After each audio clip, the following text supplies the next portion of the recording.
네, 우리 같이 인사 나누겠습니다. 일주일 동안 애쓰셨습니다. 예, 은혜 받고 돌아갑시다. 네, 이 시간에는 창세기 15장 1절부터 6절 말씀까지 읽었습니다. 은혜 받을 말씀의 제목은 어려움 앞에서 증명되는 믿음입니다. 어려움 앞에서 증명되는 믿음. 여러분은 크루즈 여행이라고 아십니까? 이 크루즈 여행은요, 굉장히 큰 배를 타고 여러 도시 또 여러 나라를 방문하면서 배 안에서 자면서 배 안에서 먹으면서 또 배 안에서 파티를 하면서 즐기는 여행을 말해요. 이 크루즈 여행을 하는 것이 소원인 한 할아버지가 있었습니다. 근데 이 할아버지는 가난해서 오랜 시간 동안 이 크루즈 여행을 하기 위해서 돈을 모아야 됐어요. 이 할아버지가 하는 일은 구두 닦는 일이었습니다. 돈을 모아야 됐어요. 그런데 너무 가난하다 보니까 그 돈을 모으는 시간이 굉장히 오래 걸렸습니다. 그리고 마침내 그 돈이 모아졌습니다. 그래서 이 할아버지는 평생의 소원이었던 이 크루즈 여행 티켓을 샀습니다. 그런데 문제는 크루즈 여행 티켓은 샀는데 안에서 밥까지 먹기에는 돈이 많이 부족한 거예요. 배가 화려하다 보니까 또 밥값은 얼마나 비싸겠습니까?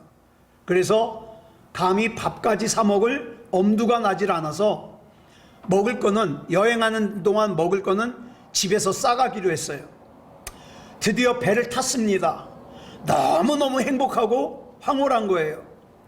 배에서는 매일같이 파티가 벌어져요. 파티가. 사람들은 행복한 웃음을 웃으면서 막 보이는 음식은 굉장히 맛있어 보이는 음식을 마음껏 먹었습니다.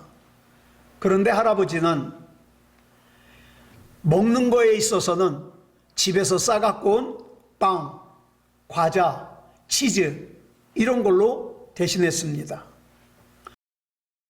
이렇게 마침내 여행 마지막 날이 됐습니다. 할아버지가 가만히 생각해 보니까, 야, 적어도 크루즈 여행을 하는데 밥 한 끼는 여기서 먹어봐야 되지 않겠는가. 그래서 남아있는 돈을 다 합쳐봤어요. 이 돈이면 밥 한 끼 먹을 수 있을까? 그래서 음식값을 물어보려고 승무원에게 조심스럽게 다가갔습니다. 그러자 이 승무원이 먼저 할아버지에게 말을 걸어요. 할아버지, 혹시 이곳에서의 식사가 입에 맞지 않으십니까? 한 번도 식당에 오시는 걸 못 봤습니다. 그러자 할아버지가 쓴웃음을 지으면서 이렇게 대답했지요. 아니요, 저도 가고 싶지요. 근데 제가 이 크루즈 여행 비용을 겨우 만들어서 밥까지 사 먹을 여력이 없어요. 솔직히 여행 내내 많이 힘들었습니다. 이 말을 들은 승무원이 깜짝 놀라면서, 아유 할아버지가 내신 그 크루즈 비용 안에는 이 크루즈 안에서 먹는 거, 그 다음에 파티하는 거 다 포함되어 있어요. 그냥 할아버지는 가서 드시면 됐는데 모르셨어요? 할아버지가 얼마나 억울했을까요? 네. 여러분, 우리 신앙생활도 그와 같아요. 예수님께서 십자가에서 값을 다 지불하셨습니다. 죄 사하는 것도, 의인이 되는 것도, 평안하게 사는 것도, 위로를 받는 것도, 능력 있는 삶을 사는 것도, 기뻐하는 삶을 사는 것도, 소망도, 치유도 예수님께서 다 지불하셨어요. 그래서 우리는 예수 이름으로 누리기만 하면 되는 거예요. 그런데 문제가 있어요. 이걸 믿어지지 않는 사람은 누릴 수가 없어요. 그럼 뭐합니까? 자기가 집에서 갖고 온 빵과 과자와 치즈로 때우는 거예요. 얼마나 답답해요. 존 비비어라는 목사님이 끈질김이라는 책을 썼어요. 근데 이 책에서 믿음을 설명하기를 뭐라고 설명하느냐? 여러분, 물이 아무리 무한정으로 많은 약이 공급돼도 그 물을 쓸 수 있는 것은 뭐에 결정이 됩니까? 그 물과 연결된 관의 크기와 그 다음에 굵기에 좌우되는 거예요. 만약에 그 물을 끌어들이는 관이 중간에 파열이 되잖아요. 그러면 물이 아무리 많아도 우리 집까지 들어오질 못해요. 자, 여기서 말하는 물이 뭘까요? 은혜입니다.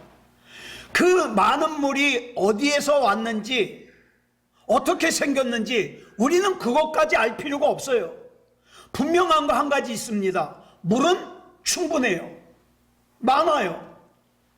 그래서 그 많은 물을 내가 사용하려면 굵은 관을 갖다가 연결하기만 하면 되는 거예요. 다시 말씀드립니다. 가는 관을 연결하면 물을 그만큼밖에 받을 수가 없어요. 굵은 관을 연결하면 많은 물을 가져올 수 있어요. 그런데 어리석은 사람들이 가는 관을 연결해 놓고는 뭐라고 얘기를 합니까? 아유, 신앙생활에도 소용없어. 하나님 믿어도 소용없어. 이런 소리를 한다 이 말이에요. 여러분, 우리가 믿음이 자란다는 게 무슨 뜻입니까? 하나님과 연결된 관이 굵어진다는 뜻이에요. 그 말은 또 무슨 뜻입니까? 많은 양의 물을 받을 수 있다는 거예요. 많은 양의 은혜를 사용할 수 있다는 거예요. 오늘 우리가 살펴볼 말씀은 창세기 15장입니다. 우리는 대부분 속으로 생각하기를 내 믿음이 꽤 괜찮은 믿음이라고 생각합니다. 그런데 요한계시록 3장 17절을 보면 예수님께서 라오디게아 교회를 향해서 이런 말씀을 하셔요. 같이 읽어볼까요? 시작. 내가 말하기를 나는 부자라 부요하여 부족한 것이 없다 하나 내 곤고한 것과 가련한 것과 가난한 것과 눈먼 것과 벌거벗은 것을 알지 못하는도다. 이렇게 말씀하셔요. 이 말씀이 무슨 뜻입니까? 내가 나 스스로를 평가하는 것과 우리 주님께서 나를 평가하시는 것이 다를 수 있다는 거예요. 다를 수 있다. 본문 1절을 보겠습니다. 시작. 이후에 여호와의 말씀이 환상 중에 아브라함에게 임하여 이르시되 아브라함아 두려워하지 말라. 나는 내 방패요 너의 지극히 큰 상급이니라. 자, 본문 1절이 뭐라고 시작하느냐? 이후에 라고 시작을 합니다. 그러면 이후에가 무슨 일이 있고 난 후인가? 아들처럼 키워온 조카 롯이 자기 곁을 떠났어요. 네. 자기 눈에 보기에 좋은 요단, 소돔 땅을 향해서 떠났습니다. 그런데 얼마 후에 소식이 들리기를 그 자기 롯과 그곳에 살고 있는 사람들이 침략을 당해가지고 사람들은 포로로 끌려가고 그 다음에 재산을 다 빼앗겼다는 거예요. 이 소식을 들은 아브라함이 집에서 기른 가병 318명을 이끌고 가서 몰래 침투해가지고 목숨을 걸고 자기 조카인 롯도 구하고 같이 붙잡혀간 사람도 구하고 빼앗겼던 재물도 되찾아왔습니다. 자, 빼앗아온 재물은 뭡니까? 우리는 흔히 전리품이라 그러죠. 이렇게 사람들을 구하고 전쟁을 이기고 나서 돌아왔는데 소돔의 왕이 뭐라 그래요? 빼앗아온 사람들은 돌려주고 빼앗아온 재물은 당신이 가져가시오. 그랬더니 아브라함이 뭐라 그럽니까? 내가 이걸 가져가면 나중에 사람들이 이 재물 때문에 내가 부자가 됐다 얘기를 할 거다. 아니다. 내 인생은 하나님이 책임지신다. 그러니까 나 이거 필요 없다. 안 가져요. 그 대신에 내가 이 전쟁을 하면서 사용한 것만 내가 가져가겠다. 예? 전쟁을 하기 위해서 그 318명을 데리고 간 거, 먹인 거, 입힌 거 있잖아요. 그것만 가져가겠다. 그러고 난 후라는 거예요. 그러고 난 후. 네? 여러분, 우리 한번 생각해 보세요. 우리 경험이 있잖아요. 내가 정말 하나님이 주시는 것만으로 살려고 결심을 했어요. 내가 믿음으로 살려고 결심을 했어요. 전리품을 포기했어요. 이게 쉬워요, 어려워요? 쉽지 않습니다.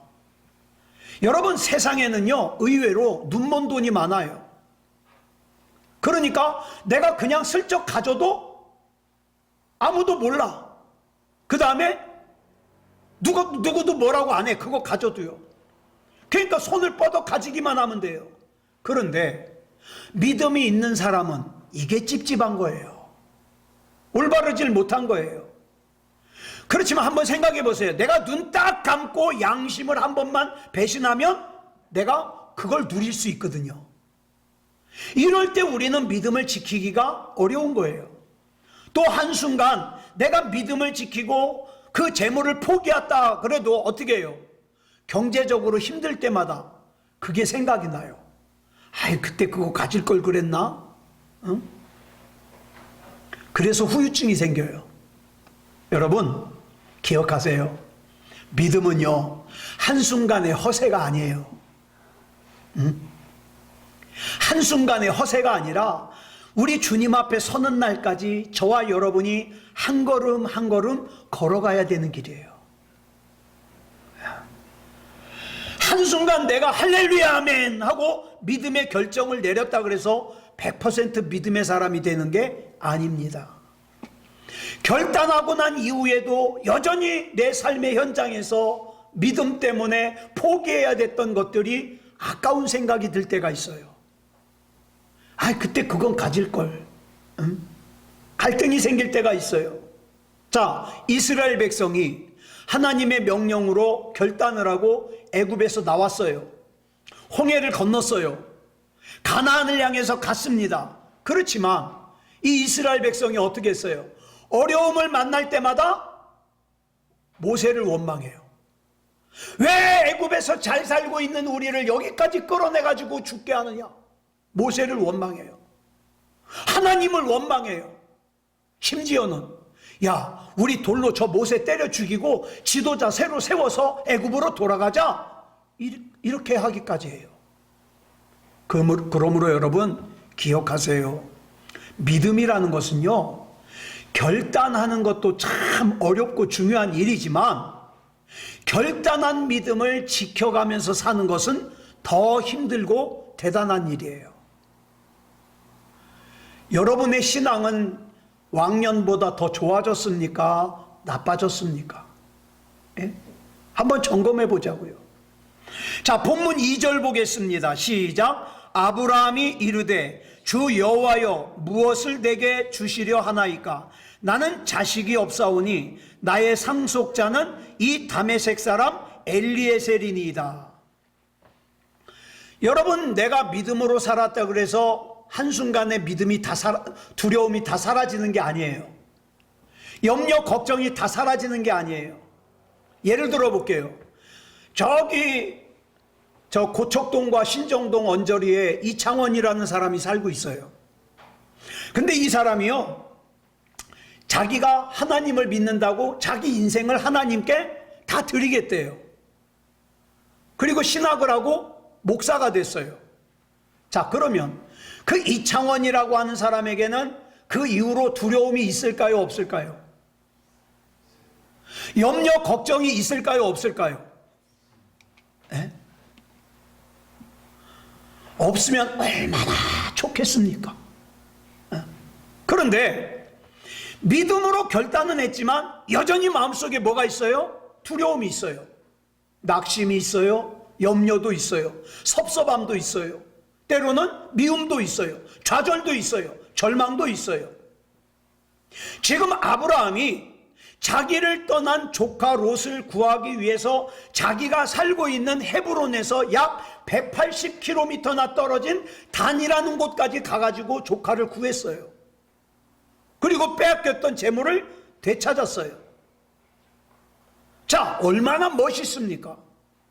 자, 그리고 어떻게 합니까? 돌아와가지고는 소돔의 왕에게 사람들을 돌려줬을 뿐만 아니라 빼앗아온 전리품도 다 돌려줬어요.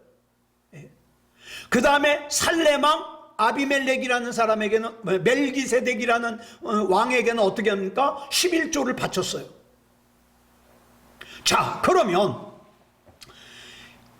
그 다음에는 분명히 두려움이 없어야 되는데, 이 아브라함의 마음의 한켠에는 늘 두려움이 있어요. 왜?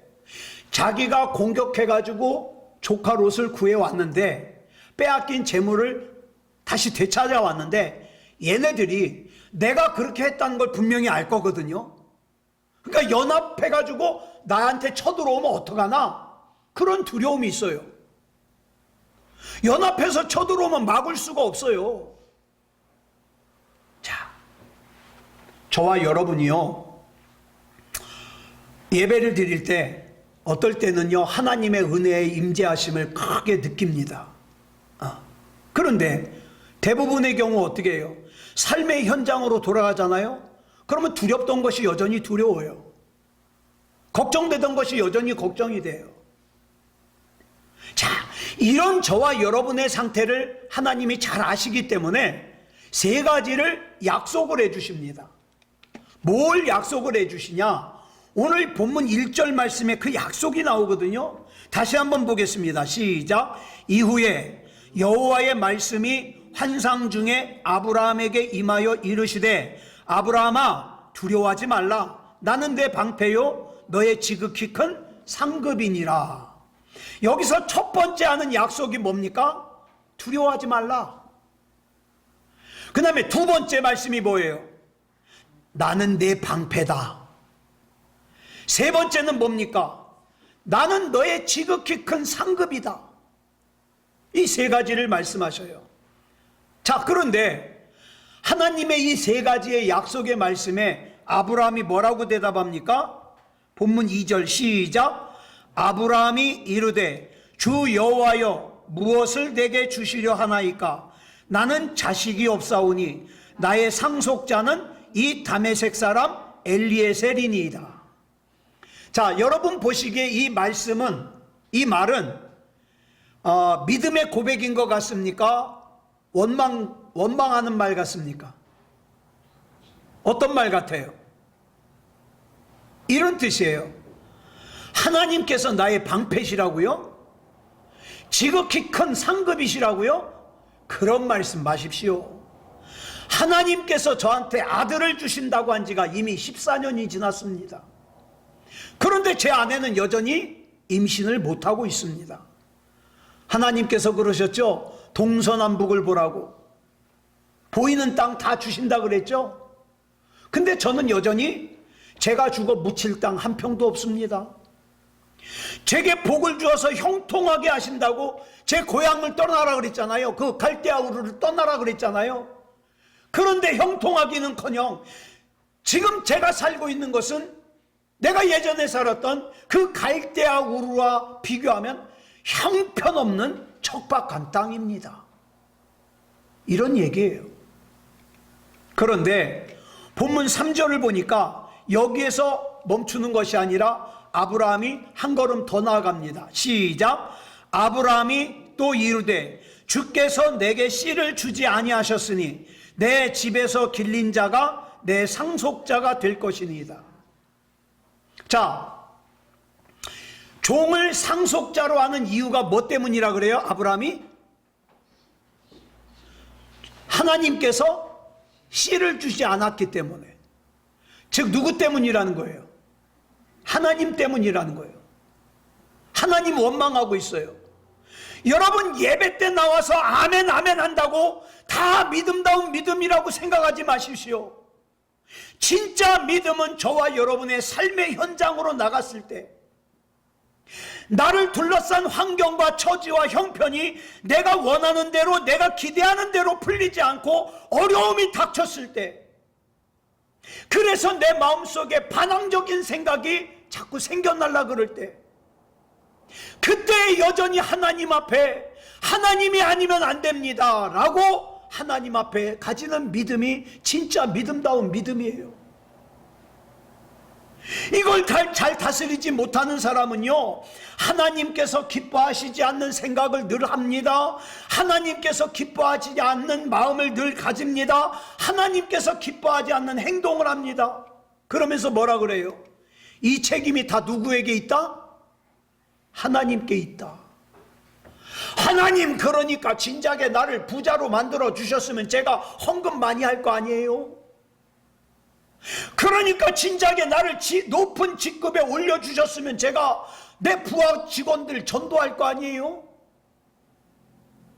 하나님께서 내게 힘을 주지 않으니까 내가 이렇게 사회생활하면서도 어떻게 해요? 빌빌 기고 죄를 짓고 사람들 비유 맞추려고 예배도 잘 못 드리고 그러고 사는 거 아니에요? 누구 때문이다? 하나님 때문이다. 자, 그러면 제가 여러분을 볼 때 여러분은요, 믿음을 지키느라고 아브라함처럼 눈앞에 있는 이익을 한두 번 포기했던 경험이 있을 거예요. 다 있을 거예요. 그런데 그 결과가 눈앞에 빨리 나타나요, 안 나타나요? 안 나타나요. 더 심한 경우에는 더 힘든 일이 생겨요. 그랬을 때 어떤 생각이 올라옵니까? 여러분은 안 올라올 거예요. 왜? 좋은 목사님한테 교육받아서. 근데 저는 그런 생각이 올라올 때가 있어요. 하나님, 내가 믿음을 지키기 위해서 내 인생을 희생한 결과가 고작 이겁니까? 하나님, 제가 그동안 11조도 열심히 하고 헌금을 열심히 했는데 그 결과가 이렇게 돈으로 고생하는 겁니까? 이렇게 원망할 수 있다 이 말이에요. 자, 이때 본문 4절을 보니까 뭐라 그랬습니까? 시작. 여호와의 말씀이 그에게 임하여 이르시되 그 사람이 내 상속자가 아니라 내 몸에서 날 자가 내 상속자가 되리라 하시고.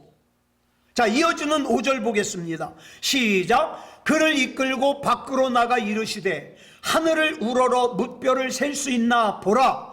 또 그에게 이르시되 내 자손이 이와 같으리라. 여러분, 저와 여러분이 하나님 앞에 툴툴거리잖아요. 하나님께서는 저와 여러분의 원망에 구구절절 변명하지 않으세요. 아브라함에게도 어떻게 했습니까? 그냥 아브라함을 이끌고 가서 밖에 나가서 하늘을 보래요. 아브라함아, 하늘을 봐라. 무슨 뜻이에요?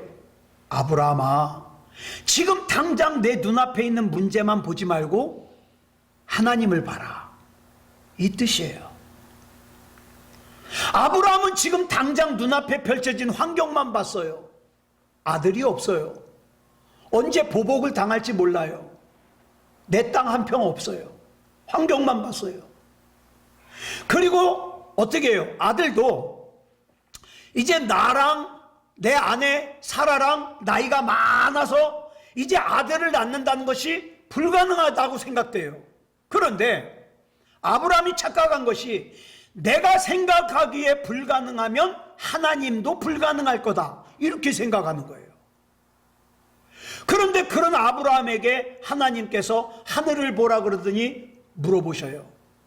너 저 하늘에 별 셀 수 있냐? 아니요. 너는 세지도 못하는 그 별을 내가 만들었어. 너 왜 그렇게 조급해? 저는요, 가끔 제가 이제 60이 넘었잖아요. 60이 넘었다고 생각하니까 이제는 무슨 꿈을 꿀 수 없다고 생각해요. 어떤 욕심을 가질 수도 없다고 생각해요. 그래서 지난번에 여러분에게 조기 은퇴하겠다고 얘기했다 혼났잖아요. 그래서 저는 마음속에 그래요. 그래, 언제 내가 목회를 마무리하더라도 아무 말썽 없게 사고 치지 말고 목회하자. 전 그런 생각 가지고 있어요. 그런데 한 번은 성경을 읽는데 저는 이 말씀 참 좋아하는데 그날따라 와가지고 막 부딪히는 거예요. 이사야 55장 8절로 9절 시작. 이는 내 생각이 너희의 생각과 다르며 내 길은 너희의 길과 다름이니라. 여호와의 말씀이니라. 이는 하늘이 땅보다 높음같이 내 길은 너희의 길보다 높으며 내 생각은 너희의 생각보다 높음이니라. 그러면서 제 마음속에 이런 질문을 주셔요.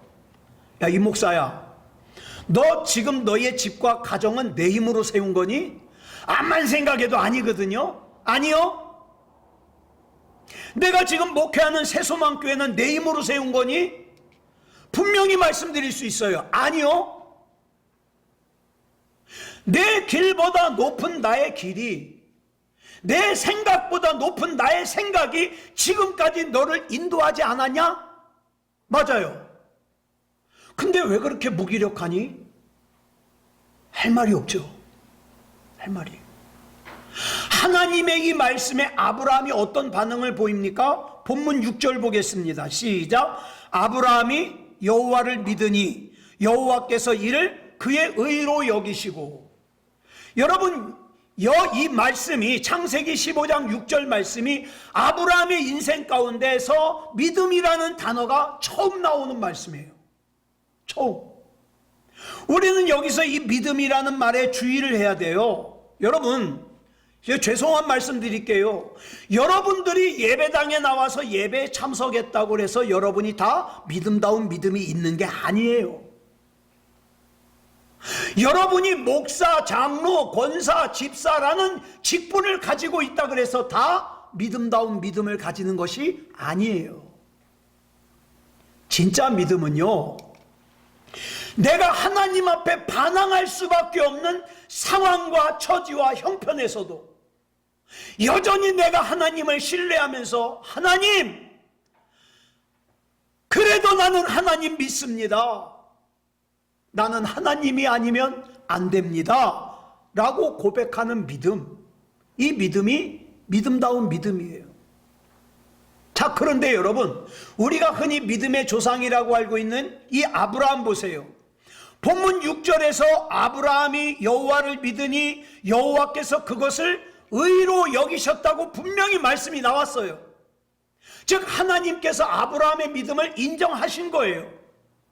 그런데 그 다음 7절 볼까요? 시작. 또 그에게 이르시되 나는 이 땅을 내게 주어 소유를 삼게 하려고 너를 갈대아인의 우르에서 이끌어낸 여호와니라. 잘 보세요. 하나님께 믿음의 인정을 받았어요. 그러면 하나님께서 이렇게 말씀하시면 당연히 뭐라고 대답해야 돼요? 당연히 믿음 인정 받았으니까 아멘, 제가 그 말씀 믿습니다, 그래야 되잖아요. 근데 8절에 뭐라 그래요? 시작. 그가 이르되 주 여호와여, 내가 이 땅을 소유로 받을 것을 무엇으로 알리까? 하나님께서 이 땅을 나에게 소유로 주신다는 걸 내가 믿을 수 있는 증거 보여달라는 거예요. 증거. 여러분은 안 그럴 거죠. 저는 증거 보여달라고 많이 그랬어요. 제가 한때는요, 기도원을 많이 이용했어요. 하나님, 내가 이 기도가 마치고 하나님이 응답해 주실 것 같으면 여기 있는 볼펜이 저쪽으로 옮겨지게 해 주시옵소서. 그러면 제가 믿겠습니다. 눈 뜨고 딱 보니까 볼펜이 움직였어요? 안 움직였어요? 안 움직였어요. 그 다음에 제 말이 더 걸작이에요. 그럴 줄 알았습니다. 이게 제 믿음이에요. 여러분, 제가 아브라함이 저와 여러분과 똑같은 사람이라고 몇 번 말씀드렸죠? 잘 보세요. 이런 사람도 믿음의 조상으로 하나님이 만들어 주셨다면 저와 여러분도 될 수 있습니다. 저와 여러분의 가정에 믿음의 조상이 충분히 될 수 있습니다. 아브라함이 하나님의 약속에 대하여 증거를 보여달라고 요구하자 하나님께서 본문 9절 이하에서 증거를 주셔요.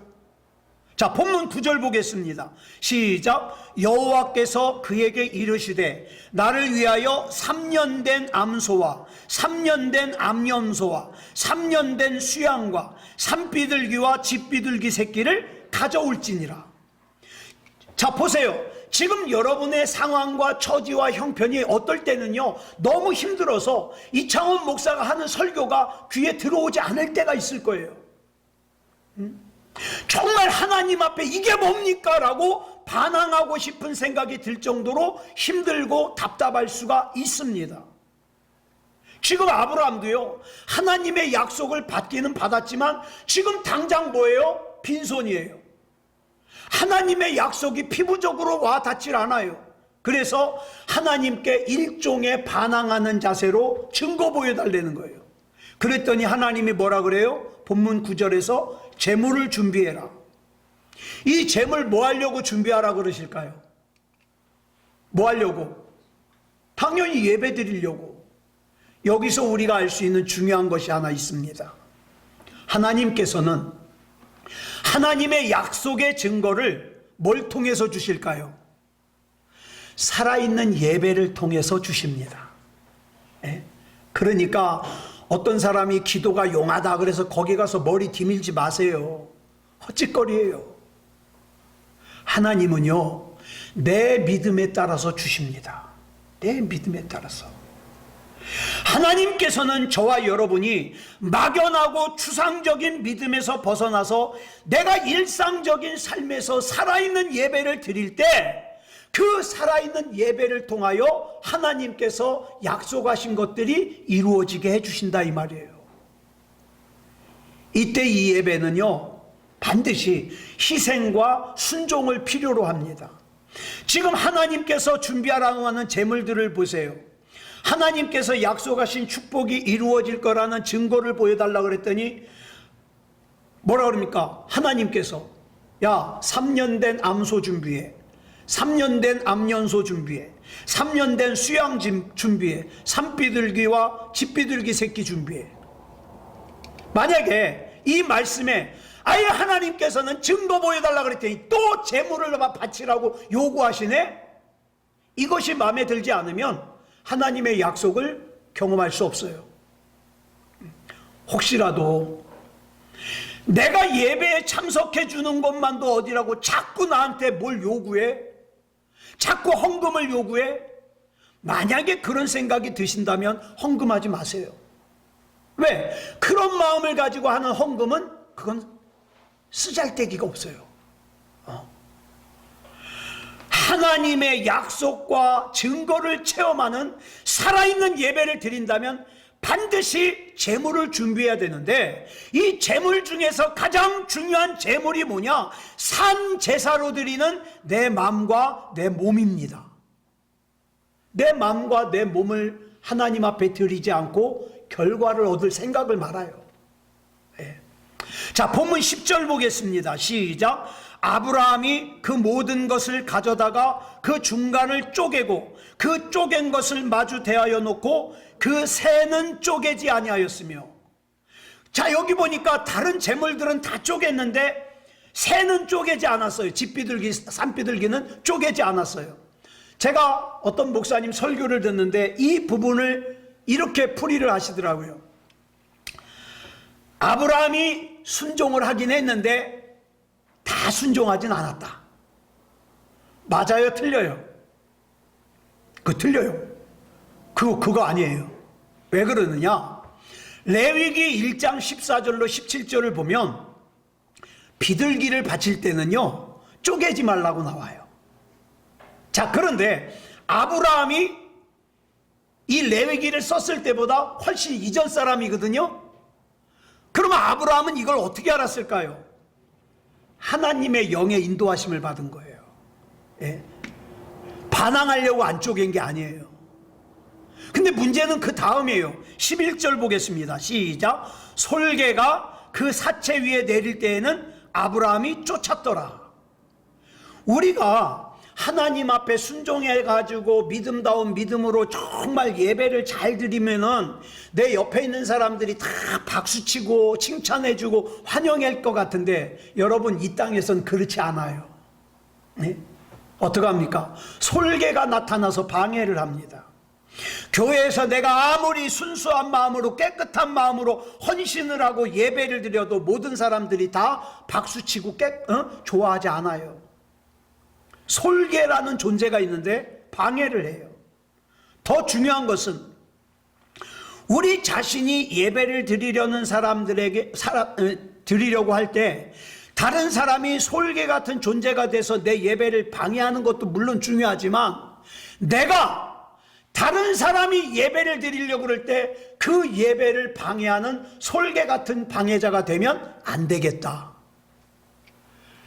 내 말 한마디가, 내 행동 하나가 다른 사람에게 솔개가 되면 안 되겠다. 이런 말씀이에요. 순수한 마음으로 희생하며 헌신하며 하나님 앞에 예배를 드렸는데,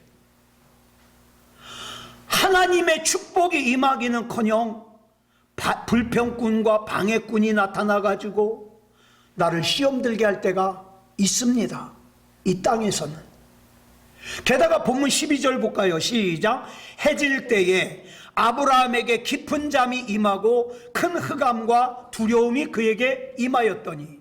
자, 이런 말 있잖아요. 새벽이 밝아오기 바로 전에 어두움은 더 캄캄하다. 그죠? 자, 축복의 새벽이 오기 바로 직전에 아브라함이 어떻게 했어요? 깊은 잠이 임하고 큰 흑암과 두려움이 찾아왔다 그래요. 여러분, 하나님의 축복이 저와 여러분의 생활에 임하기 전에 하나님께서는 반드시 저와 여러분에게 순종과 희생을 요구하십니다. 그러면 하나님께서 나에게 순종과 희생을 요구하시면, 아, 하나님의 복이 코앞에 왔구나, 이렇게 생각하시면 돼요. 네. 사람들의 박수, 사람들의 칭찬, 그거 중요하지 않습니다. 어쩔 때는요, 조롱하는 사람이 있을 수 있어요. 저 평화교회 윤만섭 권사님이라고 계십니다. 이 권사님은 제가 평화교회에서 전도사 생활할 때부터 화장실을 혼자 청소하신 분이에요. 네. 새벽 기도 마치면 고무장갑 끼고 손으로 변기를 팍팍 닦아가면서 청소를 하셨어요. 이분이 얼마 전에 하나님의 부르심을 받았습니다. 췌장암. 근데 의사가 놀래요. 이 췌장암이 이제 하나님의 부르실 때가 되면 고통스럽거든요. 근데 이분은요, 자기가 췌장암이 있는 줄도 몰랐어요. 그러다가 나중에 병원 가니까 췌장암 말기라는 거예요. 근데 돌아가실 때까지도 고통이 하나도 없는 거예요. 그리고 자녀들한테 할 말씀 다 하시고, 제가 그랬잖아요. 그 숫자 까먹었다. 골골하다가 그 있잖아요. 제가 말씀드렸던 거. 이제 그것도 기억 안 나네. 여러분, 하나님 앞에서 건강하게 사시다가 하루 정도 누워서 사랑하는 자녀들에게 할 말 다 하고, 나 이제 갈게, 천국에서 만나자, 이렇게 하나님 부르심 받아야 되겠죠. 그러려면 믿음다운 믿음 가져야죠. 저는요, 그 윤만석 권사님 그렇게 부르심 받았다는 거 얘기 듣고 하나도 이상하지 않아요. 그분 충분히 그럴 만한 분이에요. 여러분, 신앙에 허세 부리지 마세요. 어디에 가가지고 내가 목사인데 왜 나 안 알아주지, 이런 거 필요 없어요. 저와 여러분이 진짜 살아있는 믿음을 가지고 있다면 이 땅에서의 죽음과도 같은 고통 속에서도 하나님을 신뢰할 수 있어야 돼요. 저는요, 지금까지 교회 일하면서 오랫동안 지속되는 그 어려움 때문에 신앙 잃어버린 사람들 많이 만났어요. 신앙생활 잘하다가 떠났어요. 그러나 반드시 기억할 것은, 내가 하나님 앞에 반항하고 싶은 생각이 들 정도로 어려운 문제가 있더라도 나의 신앙의 허세를 다 벗고, 아, 지금이 바로 내 진짜 믿음을 증명할 기회구나, 이렇게 생각하세요.